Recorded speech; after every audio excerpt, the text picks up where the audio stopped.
Labas rytas. Labas rytas, Regina, Rita ir visiems kitiems susirinkusiems. Tai, manau, galime pradėti. Šiandienos mūsų tema yra darbas bendrajame PI žurnale. Tai tikrai kiekvieną mėnesį susidarėt su skaičiavimais, manau, tikrai bus aktualu. Šiandien moderuosiu šį webinarą aš Violeta ir pristatys šią temą mano kolegė Anastasija. Tai jeigu turėsit kažkokių klausimų, tai galite susirašinėjimo skiltyje juos rašyti viso webinaro metu. Taip pat norėčiau paprašyti užpildyti ir apklausą. Šiuo metu nuorodą išsiunčiau irgi į susirašinėjimą. Tai tiesiog webinaro metu duokit žinoti apie kaip mums sekasi, gal kokias nors temas galite pasiūlyti. Atsižvelgiame ir pagal tai planuojame webinarus. Na, o dabar perduodu žodį savo kolegijai. Labas rytas visiems.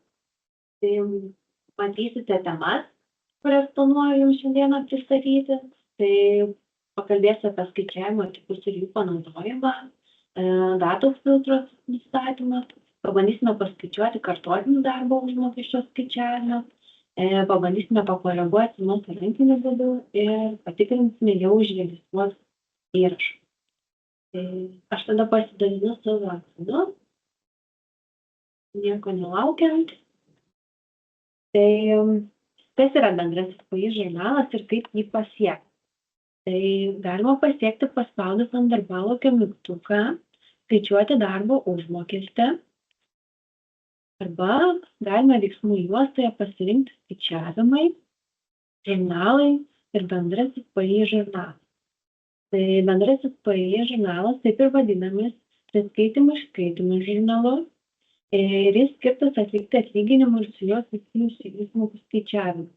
Tai pirmiausia papasakosiu jums apie parametrus, kuriuos mes matome šitame lange. Tai skaičiavimo tipas, pirmasis parametras.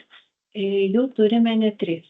Turime avansinį, jisai skirtas avansui apskaičiuoti, tarpinį, skirtas paskaičiuoti atostoginiams, prieš atostogas, ligos išmokoms, priedams, kurie išmokami ne kartu su darbo užmokesčiu.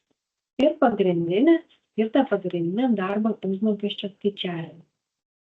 Toliau turim parametrą kartotinis. Tai jį įjungiame ir pažymime tada, kai reikia, kad darbuotojui būtų vykdomas pakartotinis sumos perskaičiavimas už tą patį laikotarpį, jau užregistruotą. Parametras skaičiuoti atlyginimą, dabar matote, jis yra neaktyvus, tai jisai veikia tik tai su kartotiniu tipu ir jis skaičiuotumėm tada, kai reikia skaičiuoti atlyginimą ne už pilną darbo mėnesį. Tai pavyzdžiui atleidimo atveju. Toliau turime priskaitimo filtrą. Jis skirtas nurodyti, už kokį neatvykimą norėtume skaičiuoti, jeigu yra keli. Pavyzdžiui, liga ir atostogos, paskui turėsim tokį pavyzdį. Jeigu nieko nenurodysiu, tai skaičiuos už visus. Darbuotojo numerį, vardą, pavardę filtrą nurodome tada, kai norime, kad skaičiuotų atitinkamam darbuotojui. Datos filtrai. Tai turime tokius skaičiuoti nuo ir skaičiuoti iki. Tai paprastai tariant, tai yra mėnesis, kurį norėtume skaičiuoti. Dėl mokėjimo mėnesio norėčiau atkreipti dėmesį, nes dažnai sulaukime klausimų iš klientų, ar tas mokėjimo mėnuo ir kai rašome ta konkreti data, ar čia yra ta, kada aš išmokėsiu. Ne, čia yra visas mėnuo, o jau tikslią mokėjimo datą nurodys mokėjimo žurnale, vykdant mokėjimus per banką. Ir turim dar registravimo datą. Tai registravimo data, tai data, kurią norėtumėte, kad būtų užregistruota į didžiąją knygą. Dar čia turim tokį parametrą rodyti tik dirbančius. Pas mane jis yra pažymėtas. Jeigu aš jį atžymėčiau, tai matyčiau tada aš visus darbuotojus ir tuos, kurie jau buvo atleisti. Bet šitas jos nufiltruoja ir matau tik tai šiuo metu dirbančių. Vykdyti matomiems pažymime tada, kai norime, kad skaičiuotų visiems šitame esantiems darbuotojams. Bet jeigu norėtumėm skaičiuoti tik senam, tai galima pažymėti, va taip kaip pas mane yra parodyta, ant to darbuotojo eilutės, arba galiu jį nufiltruoti per filtro parametrą. O jeigu norėtumėte pažymėti kelis, tai paspaudę ant šitų 3 taškelių pasirinkti daugiau galima pasižymėti kelis. Arba paspaudę šitą irgi galima pažymėti, kaip skaičiuoti visiems. Tai ką dar galima pasiekti iš bendrojo išskaitimo žurnalo? Tai čia valdymo juostoje turime tokias skiltis. Pagrindinis, kuriame esu ir dabar, tai čionais galima skaičiuoti.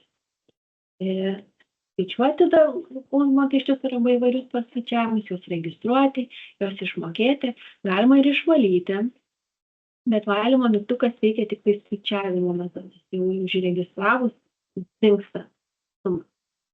Taip pat yra PAI žurnalo eilutės įrašai, tai PAI žurnalo įrašus galima pasiekti ir paspaudus ant sumos, bet čia yra tik tai priskaitimai, išskaitimos, o jeigu paspaustumėt šitą mygtuką, tai matytumėt viską viename ekrane, ir priskaitimus, ir išskaitimus, ir įmonės mokesčius.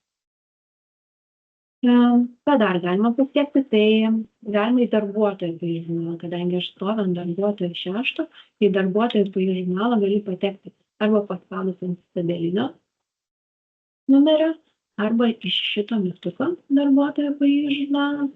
Ir kuo jisai man patinka, tuo, kad įsijungus šitą raidelę, galima pamatyti, atsidaro toks boksas, tokia dėžutė, kur jau yra susumuotos.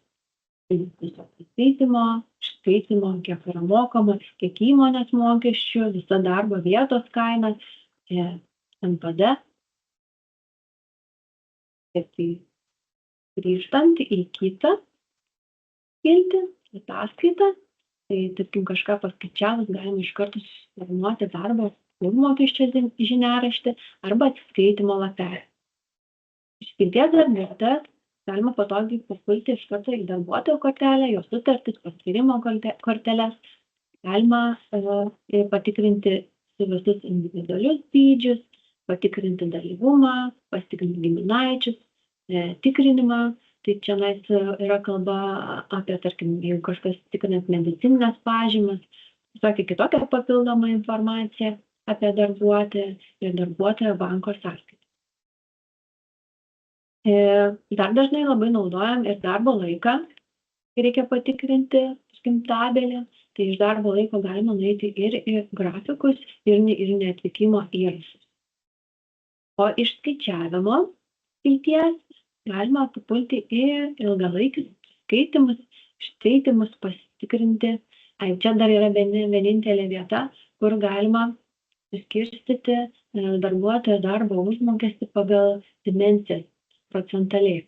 Jeigu, pavyzdžiui, arba pagal projektus, jeigu pasisė dimensija yra projektas. Toliau galima patikrinti pradinės VDU, pensijos pakopos įkainius, sumų žurnalą, įrašus, PAI įrašus ir mokėjimų įrašus. Tai norėčiau sustoti ties PAI įrašai, nes tai viena iš mūsų temų. Tai galiu ant jos paspausti ir ką matysiu čia. Dažnai sulaukiam tokio klausimo, kad buvo paskaičiuota ir noriu pasitikrinti, ar tas, kas buvo paskaičiuota, buvo išmokėta. Tai galiu įeiti į darbuotojo PAI žurnalą ir pasirinkti registruoti PAI įrašai ir man tada nusifiltruoja pagal tą darbuotoją ir pagal skaičiavimo mėnesį. Tai dabar čia matau, kad 10 mėnesį buvo paskaičiuotas atlyginimas, jis buvo suplanuotas išmokėti lapkričio mėnesį ir pasilenkus į pačią pabaigą pamatysiu, kad taip, tai buvo išmokėtas, kaip ir buvo suplanuotas lapkričio mėnesį, o tiksliai išmokėjimo data buvo lapkričio 1.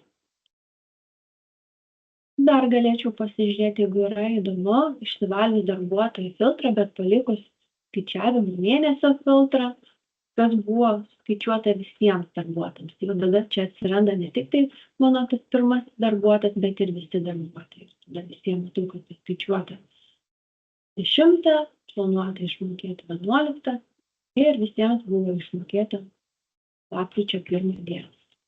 O išsijungus filtrą skaičiuoti iki, tai pamatysiu visus apskaičiavimus nuo įmonės pradžios. Tai galim dabar šiek tiek pasiimti praktinių pavyzdžių, praktinių situacijų. Tai parodysiu, kaip pasiskaičiuoti su skirtingais skaičiavimo tipais. Tai tarkim, pirmąjį, avansinį. Avansą aš turiu paskaičiuoti šitam darbuotojui ir ką labai svarbu, svarbu tikrinti visada datas. Nes jos keičiant tipus, jos keičiasi, tai aš skaičiuosiu avansą už 11 mėnesį, skaičiuosiu iki 11.30, avansą išmokėsiu irgi 11 mėnesį ir registruosiu į 11 mėnesį. 11.30 dieną. Tai pagrindinio skaičiuoju. Taip, skaičiavau. Tą daryčiau toliau registruočiau ir tada eičiau į mokėjimų žurnalą, surinkčiau avansinių mokėjimų ir išmokėčiau. Tai tikriausiai žinote, kad avansai yra suvedami per paskyrimo kortelę, per sumų žurnalą. Daugiau apie tai galite paskaityti mūsų instrukcijose, jeigu aktualu, arba jeigu reikalinga tokia tema, parašykite, galėsim papasakoti plačiau. Tai kitą skaičiavimo tipą pasiimkim. Tarpinį. Tai darbuotojas trečias. Dabar galiu parodyti. Nueikim į jo netvykimus. Tai darbuotojo. Tai pasižiūrėkim, kiek neatvykimų. Tai nuo lapkričio 3 iki lapkričio 4 darbuotojas sirgo, o nuo lapkričio 10 iki 14 jisai atostogavo. Tai aš norėčiau tada jam paskaičiuoti tik tais, pasitikrinti, kiek bus jo nedarbingumo išmokų iš pirmas 2 ligos dienos. Tai priskaitymo filtre pasirinkčiau tokiu atveju tik tai, kas norit ligą. Pas išmoka. Taip. Mano datos nusimušė. Ją skaičiuosiu nuo lapkričio 1 iki lapkričio 30. Irgi registruosiu į lapkritį. Dinis skaičiuoju. Galiu pasitikrinti. Taip, skaičiau prieš 2 dienas, o jeigu būčiau neįrašęs šito tipo, valau paskaičiuoju visumų, tada skaičiuotų ir ligas, ir atostogas. Gerai, tada perlipa vienas mums, pagrindinis skaičiavimo tipas, 9. Skaičiuosiu atlyginimą, atlyginimą darysite taip, skaičiuosiu irgi iki lapkričio 30, bet aš jį planuosiu jau mokėti 12 mėnesį. O registruosiu į lapkritį.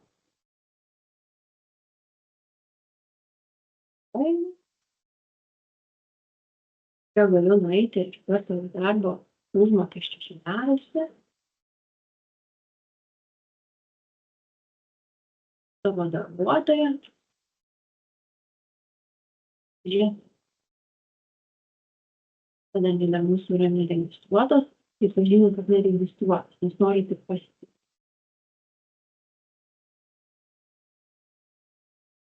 Ir to paties galiu dar pasitikrinti ir gimimo lapelį.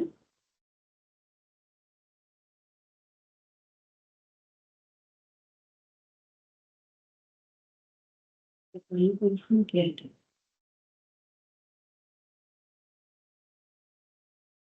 Aš dar noriu pristatyti vieną tokį situacija, ko dažnai klausia klientai.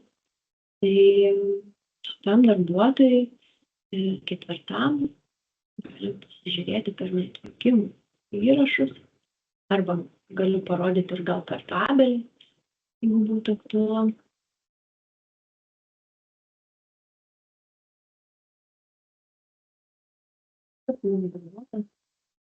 Nuo 24 iki gruodžio 6. Ir situacija būna tokia, kad reikia išmokėti atostoginius prieš atostogas. Ir galimi keli variantai. Kad 11 mėnesį išmokama už visas atostogas, yra už lapkritį ir už gruodį, arba lapkričio mėnesio atostoginius nori registruoti lapkričio mėnesį, o gruodžio mėnesį į gruodį. Tai pirmoji atveju darytumėm taip. Renkame startinį skaičiavimą ir skaičiuoti iki renkamės už 2 mėnesius. 11 mėnesį prieš atostogas ir registruosime į 11 mėnesį už abu mėnesius. Ir tokiu atveju aš skaičiuoju.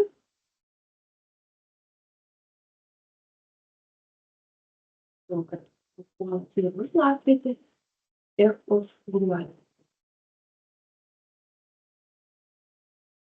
O dabar antruoju variantu, jeigu norėčiau, kad tik tais už lapkritį ir registruosiu jį į lapkritį, tai čia viskas palieku teisingai.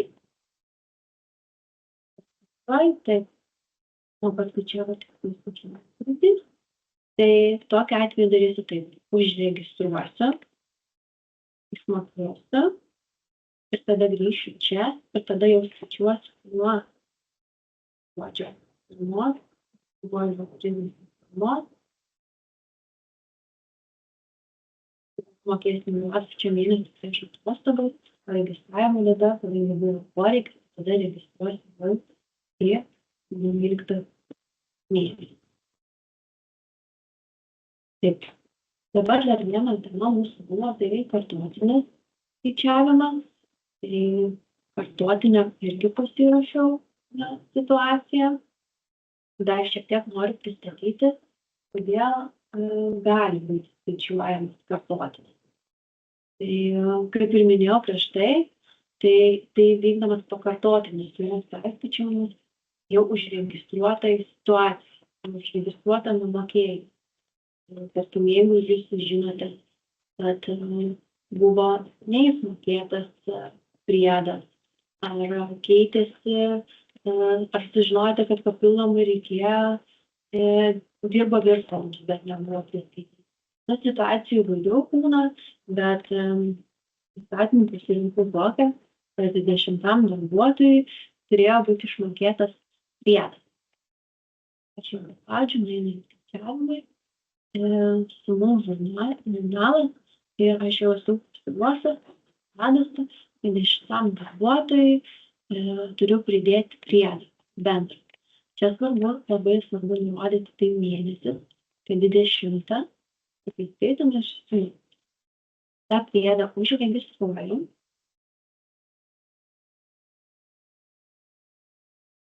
Grįžtu atgal.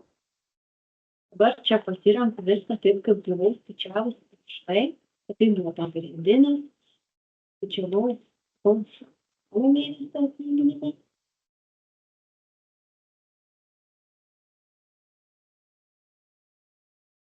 Mokėjimo mėnesį, jeigu susidaro tokia situacija, kad reikia darbuotojui išmokėti, tai jau čia tada pagal faktą, kaip jūs norite, tada taip ir rašote.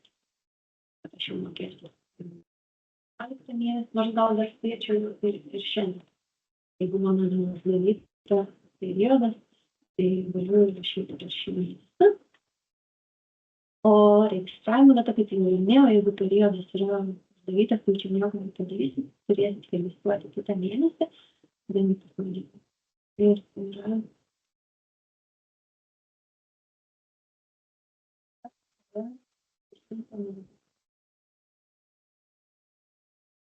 pakartotinai.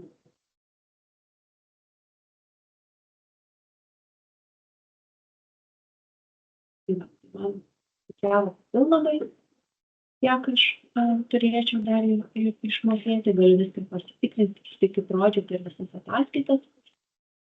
Ir aš tada užregistruoju ir išmoku. Vieną turiu tokį dalyką, dažnai vis klausia, kad nori kažką pakoreguoti, aišku, mes visą laiką rekomenduojame daryti su kartotiniais skaičiavimus ir su visais nustatymais, bet jau atsitinka tokių situacijų, kad reikia ranka pasipaimti. Tai pasiimkim kažkokį tai skaičiavimą, tarkim, galėtume atlikti per darbuotojų pajų žurnalą, tarkim, ką dažniausiai nulepuojam galime.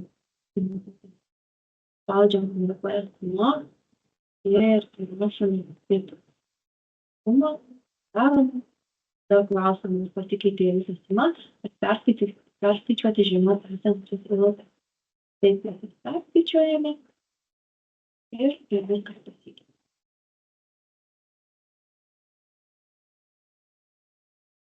Tai šiandien jau papasakojau visas praktinės situacijas, tada jeigu dar turėtų kažkokių klausimų,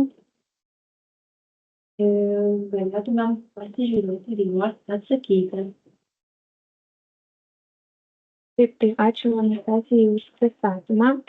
Iš tikrųjų, nemažai yra klausimų, bet prieš tai dar noriu paprašyti jūsų dabar jau QR kodą dalindamasi, galite nuskanuoti ir įvertinti mūsų webinarą, pasiūlyti temas, galbūt yra aktualių temų jums, kad galėtume atsižvelgti į tai.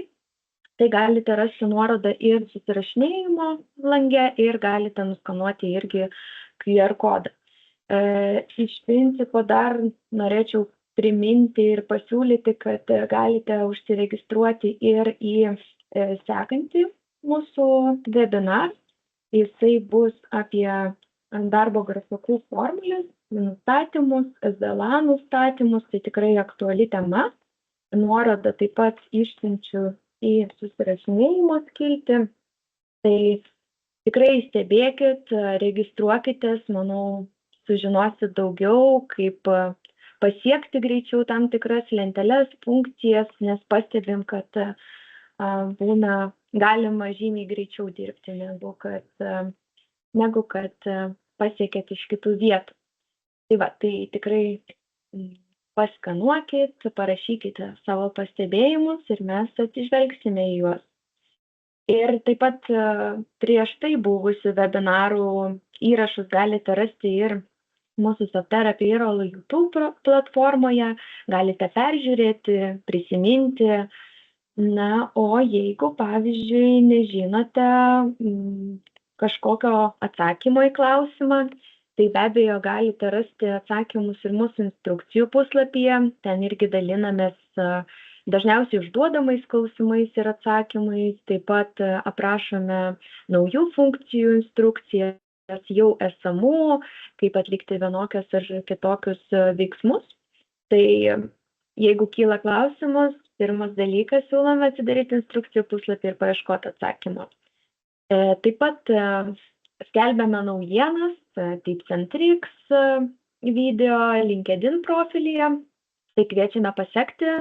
Rasite taip pat naudingos informacijos ir aktualios. Artėja naujieji metai, tai tikrai skelbsime naujienas ir apie pasikeitimus. Na ir taip pat, kaip ir jau minėjau, vyksta kasmėnesiniai mokymai, tai kviečiame registruotis ir dalyvauti juose, galite užduoti klausimus ir paskui po webinaro išsiunčiame įrašą, kurį galite peržiūrėti, na, o kiek vėliau jį galite rasti ir, kaip minėjau, YouTube platformoje.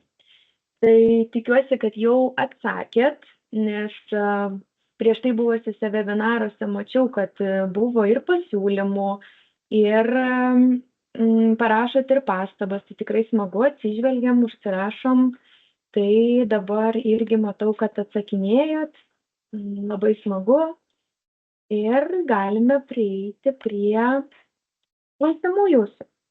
Tai buvo klausimas pirmas Ritos, jinai klausė dėl skaičiavimo. Pasirinkite tą patį darbuotoją, gavo avansą, susirgo ir 2 dienas atostogavo. Tai iš tikrųjų toks variantas galimas, galiu pasidalinti ekranu. Tai tuo pačiu dar mačiau yra klausimas, kaip paskaičiuoti 5 darbuotojams avansus, Vilma klausė, tai iš tikrųjų nieko papildomai daug daryti nereikia, paskaičiuoti visiems darbuotojams avansus galite pažymėję, kaip ir minėjo Anastasija, žemiau vykdyti matomiems, nustatot skaičiavimo tipą avansinės, nurodo datas ir kai spaudžia skaičiuoti, tai jums skaičiuoja visiems. Ir paskaičiuos tik tai tiem darbuotojam, kuriem yra paskyrimo kortelėje nurodytas avansas arba sumų žurnale jūs užregistravote tą avansą.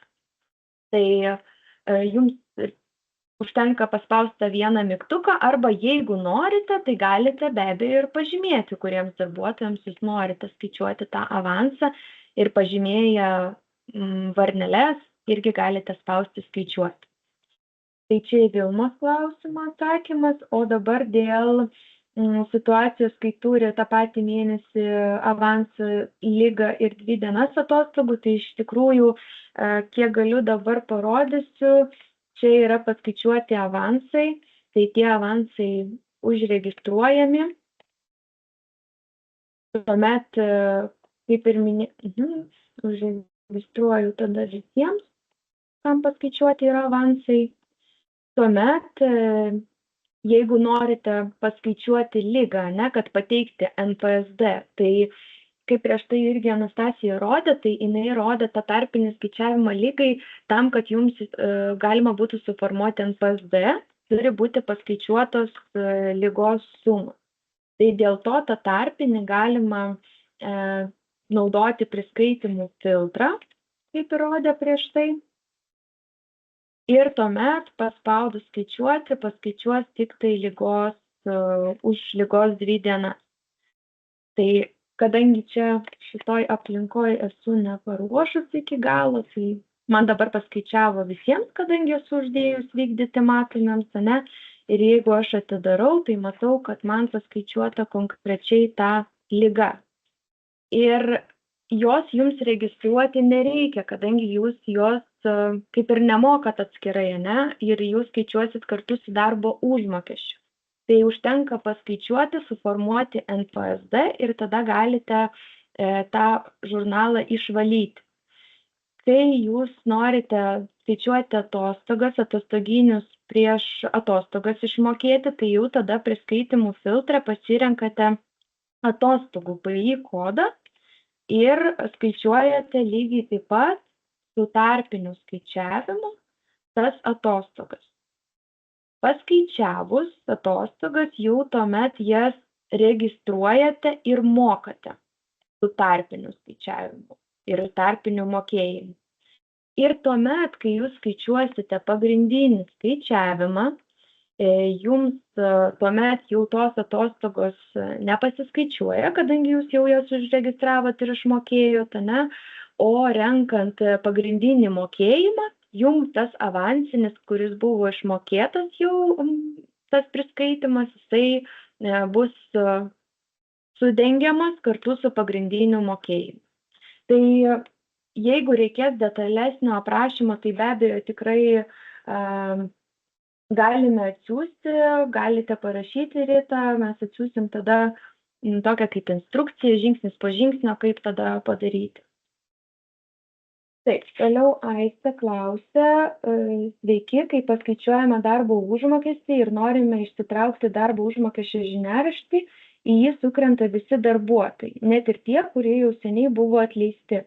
Ar yra galimybė išsitraukti darbo užmokesčio žiniaraštį tik tų darbuotojų, kurie tą mėnesį dirbo ir buvo paskaičiuotas darbo užmokestis? Tai taip, šiuo metu dar turime tokį niuansą, kad jeigu yra pažymėta, formuojant darbo užmokesčio žiniaraštį, jeigu parinktise esate pažymėję visų neatvykimų laikas, ir visų rūšių darbo laikas, tai tuomet jums traukia visus darbuotojus. Aš galėsiu rasti dar filtrą, kurį galima būtų uždėti prie filtras darbuotojas SPR, galima pridėti filtrą atleidimo datos ir įdarbinimo datos. Tokiu atveju jums tada trauks tik tai atleistus tą mėnesį, kai formuojat, nes jie turi įsitraukti, ir netrauks įdarbintų, kurie būtų, pavyzdžiui, formuojat už spalį, lapkritį įdarbinti. Tai kad jų nebūtų, irgi galima užsidėti. Tai šitą būtinai aš tada atrašysiu į susirašinėjimą po webinaro ir visi irgi matys. Jeigu reikės, galėsiu pasidalinti. Taip pat Edita klausė, jei skaičiuodami DU nurodome, kad išmokėsime 11 mėnesį, tačiau aplinkybėms pasikeitus vis tik išmokėtume 12 mėnesį.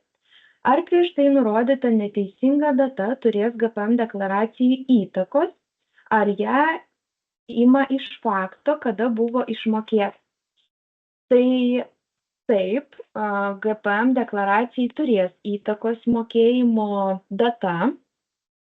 Tai GPM deklaracija yra formuojama pagal mokėjimo datą. Dabar, kaip jūs parašėte, kad jeigu pasirinkot mokėjimo mėnesį 11, ir jūs, pavyzdžiui, skaičiavot pagrindinį mokėjimą spalį, už spalio mėnesį ir pasirinkot mokėjimo mėnesį 11.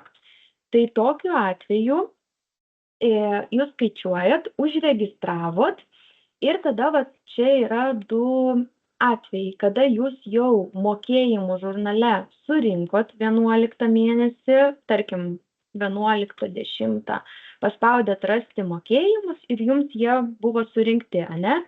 Ir jūs, pavyzdžiui, neužregistravot dar to mokėjimo čia mokėjimų žurnale. Tai ką galima padaryti, kad būtų teisingai, tai mokėjimų žurnale jūs galite, kol jie nėra registruoti tie mokėjimai, išvalyti. Ir ką galima padaryti, tai galima pakeisti mokėjimo mėnesį. Tai vienintelė data, kurią galima pakeisti per funkciją iš šitų 4 esančių. Reiškia, skaičiavimo ir registravimo datas jau kai užregistruojat darbo užmokestį pakeisti nėra galimybės, bet mokėjimo mėnesį galima. Ir iš to ateis, kad jūs galėsite pasirinkti kitą mokėjimo datą. Kaip tai padaryti, tai galiu greitai dar parodyti, kad paspaudus PAI įrašai galite rasti įrašus, kurių mokėjimo mėnesį reikia pakeisti. Pavyzdžiui, šių įrašų man reikėtų pakeisti į 11 mėnesį. Tai paspaudus pagrindinės registruotose PAI įrašuose galiu pasirinkti keisti mokėjimų mėnesį. Sena data sukrenta automatiškai. Galiu nurodyti, kokia yra nauja reikšmė, pasižymiu, kad keisti reikšmės ir keisti pagal GPM pagal vertę.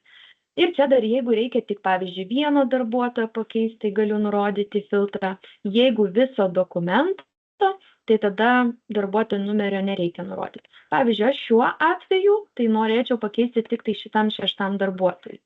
Ir paspaudus peržiūrėti ir uždaryti, mokėjimo mėnesis pasikeičia. Tai buvo 10, dabar 11.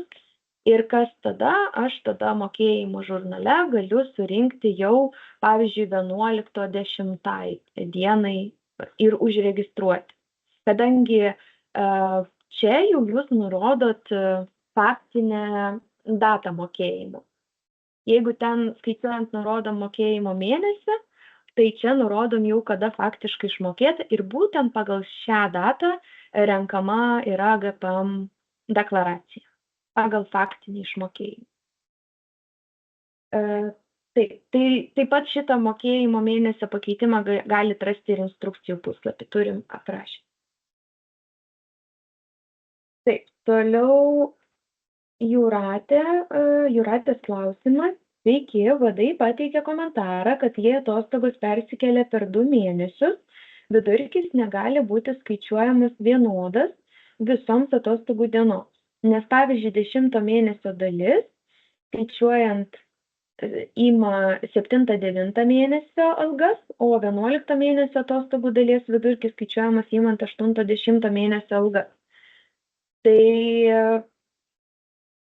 įdomu dar, ar raštišką gal gavote VDI komentarą, gal galėtumėt pasidalinti, pasižiūrėsim, nes pavyzdžiui dar irgi žiūrint, kaip tada išmokamos tos atostogos, ne? Nes jeigu atostogos išmokamos bus prieš atostogas, atostoginiai išmokami prieš atostogas, tai mes kaip ir neturėsim dar paskaičiuoti to pagrindinio darbo užmokesčio, kad traukti vidurkį.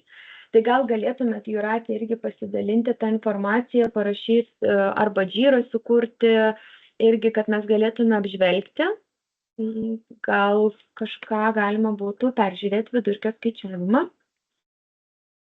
Taip, toliau, taip pat Jūratės klausimas, kaip ištaisyti, kai užregistruoja avansą skaičiavimo žurnale ir mokėjimų žurnale, bet reikia reversinti, nes darbuotojo bloga banko sąskaita ir mokėjimas grįžo.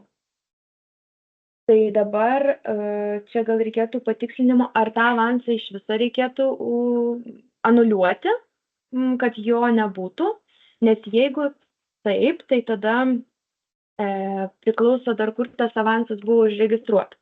Jeigu avansas yra nurodytas paskyrimo kortelėje, galime atsidaryti paskyrimo kortelę, pavyzdžiui, ir patikrinti. Jeigu avansas yra nurodytas čia ir jūs tą avansą paskaičiavote, užregistravot, mokėjimą surinkot ir mokėjimą užregistravot, tai tada anuliuoti tą avansą galima būtų per sumų žurnalą. Tai atidarius sumų žurnalą, reikėtų čia atkreipti dėmesį, kad avansą reikėtų anuliuoti ne su minuso ženklu, bet nulį rašyti. Tai tarkim, jeigu aš pasirenku darbuotojo 6, pasirenku avansas, PI kodą, nurodau už kurį mėnesį, pavyzdžiui 10, sumos tipas lieka tuščias ir suma, jeigu avansas yra nurodytas paskyrimo kortelėje, tai aš palieku 0. Ir kai užregistruosiu sumų žurnale, tuomet bendrajame PI žurnale pasirinksiu avansinį skaičiavimą, pasirinksiu kartotinį, nurodysiu tokias pačias datas, kai buvo mano avansas skaičiuotas ir skaičiuosiu. Kai paspausiu skaičiuoti, tai man tada pasiskaičiuos avanso suma su minuso ženklu. Tai tą sumą registruoju ir mokėjimo žurnale surenku. Ir kai mokėjimo žurnale jūs surinksite tą avansą minusinį, tai jums bus atidedama avansas minus, tarkim, 200. Tai jeigu jūs norit sudengti, kad pavyzdžiui, darbuotojas, kaip ir sakėt, negavo, ne, tai reikėtų tada tą minusą perkelti į mokamą stulpelį. Tai reiškia, jeigu čia būtų minus 200, čia įrašyčiau minus 200 mokama ir atidedama liktų 0. Ir taip užregistruoti tokį skaičiavimą ir mokėjimą. Pabandykit, jeigu kiltų klausimų, tai kreipkite, pildykit džyrą. Taip, iš tikrųjų labai daug klausimų, tai stengiausi atsakyti, jeigu ką, tai be abejo pasidalinsim paskui atsakymais. Taip, Edita klausia. Sveiki, formuojant pažymas apie darbo užmokestį, visi darbuotojų priskaitimai rodomi prie stulpelio kitų išmokų, kur pakeisti nustatymus, kad rodytų detaliau DU, ligos pašalpos ar kasmetinės atostogos. Tai čia yra, aišku, nelabai išskaičiavimo temos, turim ir instrukcijų puslapį, bet galiu parodyti trumpai, kad formuojant pažymą, parinktise yra tokie filtrai. Darbo mokesčio filtras, ligos pašalpos, kasmetinių atostogų ir panašiai. Tai šitoje vietoje reikėtų jums ir pasirinkti PI kodą, kad išskaidytų į skirtingus stulpelius.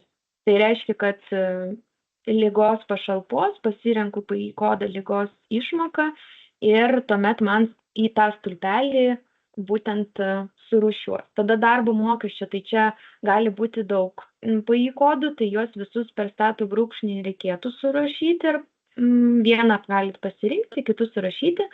Atostogas lygiai taip pat. Pasirenkate kasmetinių atostogų PI kodą, čia GPM kodas, sodros ir panašiai. Kai visus tos kodus susidėsit, siūlau išsiųsti vieną kartą į Excelį, kad tie kodai užsifiksuotų, ne, paspausti gerai, kad persikeltų į Excelį. Atsiųsiu ir į jūsų laišką instrukciją, nes tikrai turime aprašytą.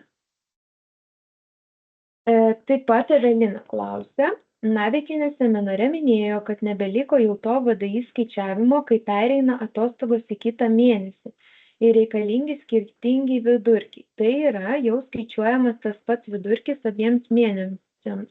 Ir VDI 25 metų gegužės 29 komentare taip nurodoma. Tai čia turbūt irgi, kaip ir Jūratė minėjo dėl VDI, tai irgi galite, Evelina, irgi pridurti Jūratei, daugiau informacijos pateikti, mes tada peržiūrėsim skaičiavimus ir patikrinsime, ar atitinka pagal reikalavimus. Jūratė klausia, kaip formuoti NPSD deklaraciją, ką nusistatyti, kad paimtų sumas į NPSD deklaraciją, kurios skaičiavimų žurnale paskaičiuotas, bet neregistruotas. Taip, tai irgi iš dalies kita tema, bet NPSD formuojant galima turi traukti ir paskaičiuotas sumas, bet neregistruotas. Tai jūs paskaičiuojate bendrajame PI žurnale tas ligas, kaip sakėme, ir tada formuojate NPSD, tai jums turi traukti neregistruotas sumas. Jeigu yra kitaip, tai tuomet informuokite, nes tam ir darom tą paskaičiavimą, kurį ir prieš tai Anastasija pasakojo, kad reikia paskaičiuoti, pavyzdžiui, nustačius priskaitymo filtrą ligos išmoką, sumas, tam, kad galėtumėt suformuoti NPSD ataskaitą. Tai jūs paskaičiuojat, suformuojat NPSD ataskaitą ir jeigu, tarkim, mokat kartu su darbo užmokesčiu, tai galite išvalyti tas sumas, kad jums jos netrukdytų. Tai NPSD ataskaita turėtų įsitraukti sumas. Taip, toliau Tomas klausė, kaip vyksta atostoginių skaičiavimas, registravimas, kai atostoginiai pereina per kelis mėnesius. Tai, man atrodo, Anastasija rodė, ne, tai manau įrašą peržiūrėsit, tikrai pamatysit, kaip skaičiuojasi.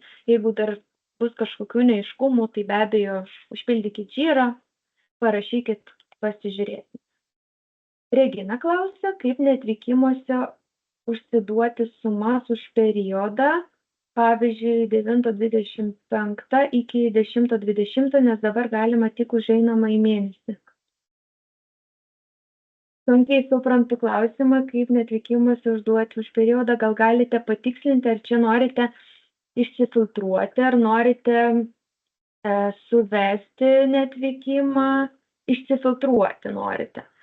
Tai neatvykimuose filtravimas vyksta taip pat kaip ir visur kitur. Pavyzdžiui, dabar aš paspaudžiau, ir man užsidėjęs yra filtras ant darbuotojų ir nuo datos iki datos. Tai galiu tuos filtrus nuimti, valyti filtrą. Jeigu noriu darbuotojo, tai matau darbuotojo. Jeigu noriu matyti visus, tai visus filtrus išsivalau. Ir tada galiu užsidėti filtrą nuo datos iki datos. Tai jeigu rašėt nuo gegužės 25 norite ir iki spalio 20 dienos, tai galite tokias datas užsidėti ir jums tada rodys. Kadangi šiuo atveju neturiu tokių neatvykimų, tai man tada ir nerodo. Galite dar irgi naudoti rodinius, tai pavyzdžiui, dažnai būna reikia einamo mėnesio neatvykimus pasižiūrėti, tai galite einamą mėnesį uždėti.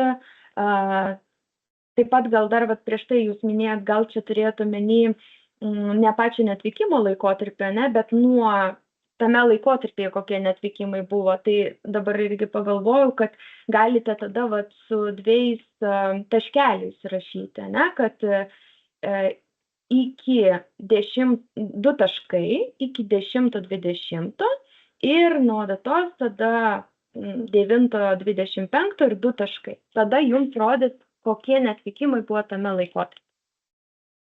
Filtravimą irgi galite rasti, šiaip buvo visai neseniai, gal prieš mėnesį, Tips and Tricks, tai ten kalbėjome apie filtravimą, rūšiavimą, irgi YouTube kanale paieškokit, turėtumėte rasti filtravimą. Taip, tai Jūratė čia buvo patikslinus, kad avansą reikėtų anuliuoti, tai paminėjau, kaip anuliuoti. Ir Vilma parašė, kad Jūratė klaidina. Tai va dėl to ir norim išsiaiškinti, kad jeigu ką, matau Jūratė ir paskui pateikė komentarą VDI, tai manau mes pasižiūrėsim, patikrinsim. Paskaitysiu jūsų komentarą, analizuosim ir tada galėsim atsakyti, jeigu ką irgi. Arba susirašinėjime, kad visi matytumėt, arba jeigu turėsit kažkokią situaciją individualią, tai be abejo galėsim ir individualiai pasižiūrėti. Tai va, tai kol kas liktais visus klausimus peržiūrėjau, daug klausimų, skirtingom temom, tai kaip ir minėjau, tikrai paieškokit ir instrukcijų puslapį ir vat matau, kad yra ir klausimas, kur buvo ir Tips and Tricks atsakymas, tai tikrai atsidarykit, paieškokit per paiešką, ir manau, kad tikrai rasit atsakymus. O jeigu jau nerandat atsakymų, tai be abejo kreipkitės, pildykit Jira's ir peržiūrėsim jūsų atvejus. Ačiū labai, kad prisijungėt, ačiū Anastasijai, kad pristatė. Tikrai plati tema, daug galima kalbėti. Šiandien norėjom pabrėžti tam tikrus akcentus. Na ir įrašą atsiųsime jums. Galėsite dar kartelį peržiūrėti ir jeigu kyla klausimų, tai kreipkitės. Tai noriu palinkėti jums gražios rudeniškos dienos, be lietaus ir gerų darbų. Viso geriausio. Viso gero.